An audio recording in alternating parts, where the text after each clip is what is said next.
શ્રી કૃષ્ણ બોલ્યા, હે રાજન, ફાગણ મહિનાના શુક્લ પક્ષની એકાદશીનું નામ આમ લખી છે. આનું પવિત્ર વ્રત વિષ્ણુ લોકની પ્રાપ્તિ કરાવનારું છે. રાજા મધ્યત્વે પણ વશિષ્ઠજીને આવો પ્રશ્ન પૂછ્યો હતો, જેના જવાબમાં મારા મહામુનિએ કહ્યું હતું કે રાજન, વિષ્ણુના હુકમમાંથી એમના મુખથી ચંદ્રમાં સમાન ક્રાંતિમાંથી એક બિંદુ પ્રગટ થઈ પૃથ્વી પર પડ્યું હતું. એના જ આમલકી આપણાનું મહાન વૃક્ષ ઉત્પન્ન થયું કે જે બધા વૃક્ષોને આદિ કહેવાય છે. આ જ સમયે પ્રજાને સૃષ્ટિ રચવા માટે ભગવાન બ્રહ્માજીને ઉત્પન્ન કર્યા. અને બ્રહ્માજીએ દેવ, દાનવ, ગંધર્વ, યક્ષ, રાક્ષ, નાગ અને નિર્મળ અંતઃકરણવાળા મહર્ષિનો જન્મ આપ્યો. એમનામાંથી દેવતાઓ અને ઋષિમુનિઓએ સ્થાન પર આવ્યા કે જ્યાં આંબાનું વૃક્ષ હતું. રાજન આંબળાના વૃક્ષને જોઈ દેવતાઓને ઘણી નવાઈ લાગી, કારણ કે આ વૃક્ષ વિશે તેઓ જાણતા ન હતા. દેવતાઓને વિસ્મિત થયેલા જોઈ આકાશવાણી થઈ, મહર્ષિઓ, આ સર્વશ્રેષ્ઠ આંબળાનું વૃક્ષ છે કે જે વિષ્ણુને પ્રિય છે. એના સ્મરણ માત્રથી ગૌદાનનું પુણ્ય મળે છે. સ્પર્શ કરવાથી એના કરતાં બમણું અને ખાવાથી 3 ગણું ફળ પ્રાપ્ત થાય છે. આ બધા પાપોનું હરણ કરનાર એ વિષ્ણુ વૃક્ષ છે. એના મૂળમાં વિષ્ણુ, ઉપર બ્રહ્મા, આભામાં શિવ, શાખાઓ મુનિઓ, ડાળીઓમાં દેવતા, પાનમાં વસુ, ફૂલોમાં મૃદગણ અને ફળોમાં સમસ્ત પ્રજાતિઓ વાસ કરે છે. આંબાનું વૃક્ષ સર્વદેવમય છે. આથી વિષ્ણુ ભક્ત પુરુષો માટે એ પરમ પૂજનીય છે. માટે હંમેશા પ્રશંસતાપૂર્વક આંબાનું સેવન કરવું જોઈએ. ઋષિમુનિ બોલ્યા, આપ કોણ છો? દેવતાઓ છો કે અન્ય કોઈ? અમને સત્ય જણાવો. પુનઃ આકાશવાણીથી જે સંપૂર્ણ ભૂતોના કરતા અને સમસ્ત ભુવનાના શુદ્ધ છે, જેમના મહાન પુરુષો પણ મુશ્કેલી જોઈ શકે છે. એ જ સનાતન વિષ્ણુ હું છું. શ્રી વિષ્ણુ આ કથન સાંભળી ઋષિઓ ભગવાનની સ્તુતિ કરવા લાગ્યા. આમ કરવાથી શ્રી હરિ સંતુષ્ટ થયા અને બોલ્યા, મહર્ષિ, તમને હું અભિષ્ટ વરદાન આપું છું.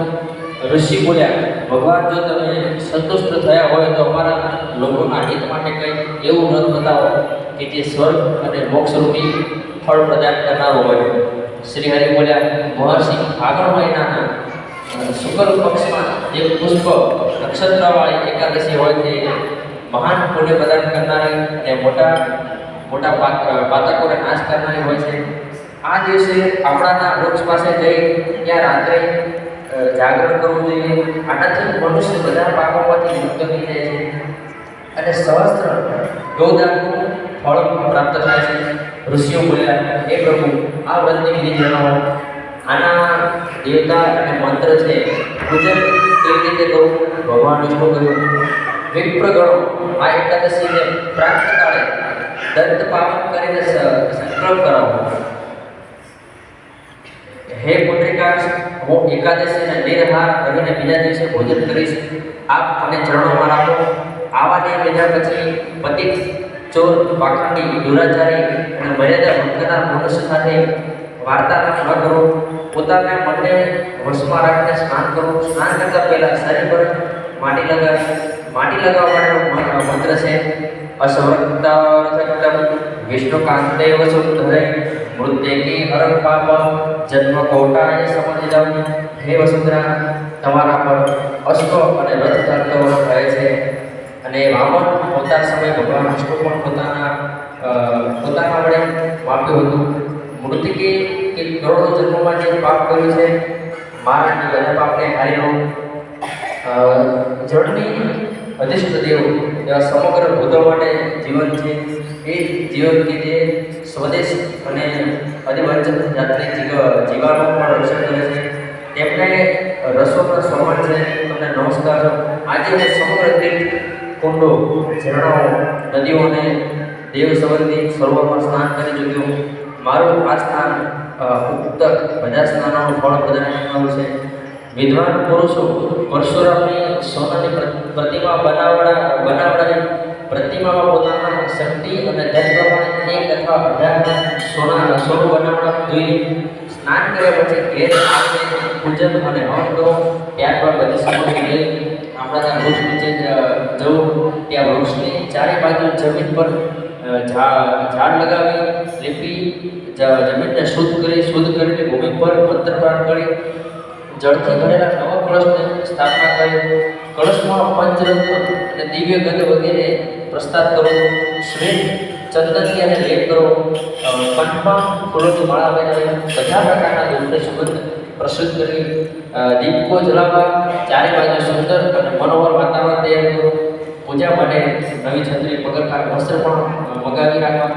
કળશ ઉપર એક પાત્ર રાખીને એને પરશુરામની સુવર્ણની મૂર્તિ સ્થાપિત કરવા. ત્યારબાદ ભક્તિયુક્ત ચિત્તથી શુદ્ધ ફળ દ્વારા તેની અંદર પરશુરામનો અધ્યય પૂર્ણ કરવો. ત્યારબાદ ભક્તિયુક્ત ચિંતિતથી જાગરણ કરવું. નૃત્ય, સંગીત, વાદ, ધાર્મિક ભૂમિકાઓ અને વિષ્ણુ સંબંધ કથા વાર્તા આદિ દ્વારા રાત્રિ પ્રસાદ કરી. ત્યારબાદ વિષ્ણુનું નામ લઈ આવડાને 108 અથવા 28 વખત પરિક્રમા કરવી. સવાર પડતા શ્રીની આરતી કરવી. બ્રાહ્મણની પૂજા કરવી. ત્યાંથી બધી સામગ્રી ગ્રહણ કરી નિવેદિત કરવું. પરશુરામ કળશ, વસ્ત્ર, પંખા વગેરે બધી વસ્તુઓ દાન કરી દેવી. ત્યારબાદ કુટુંબીઓ સાથે બેસીને સોય પણ ભોજન કરવું.